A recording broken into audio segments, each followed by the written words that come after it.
Rule নিয়ে appeal বিভাগে যাওয়াটা ট্রেডিশন অ্যালাউ করে না, আইনেও অ্যালাউ করে না। তারপরে এই ব্যাপারটি আমরা আলাপ আলোচনা করব।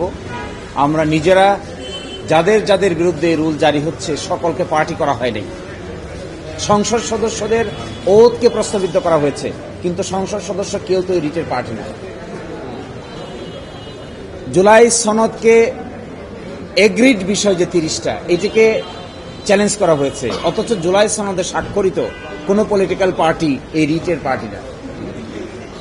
আমরা যারা সাইন করেছি বিভিন্ন সময়, যে সমস্ত রাজনৈতিক দল সাইন করেছে, বিএনপিও সাইন করেছে, বিএনপিও তো এই রিট পিটিশনের কোনো রেসপন্ডেন্ট পক্ষ নয়।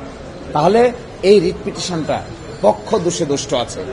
আপনি যাদের ওথকে অসাংবিধানিক ঘোষণা করতে চান তাদেরকে পক্ষ করেননি কেন? যাদের সাইন করা ঐকমত্য চার্টারকে আপনারা অসাংবিধানিক ঘোষণা করতে চান, সেই পলিটিক্যাল পার্টিগুলোকে আপনারা কেন এখানে পক্ষ করেন নাই? তাহলে তো এক ধরনের হাইড এন্ড সিক। এই হাইড এন্ড সিকিংটাই জাতির জন্য ভালো হয় না।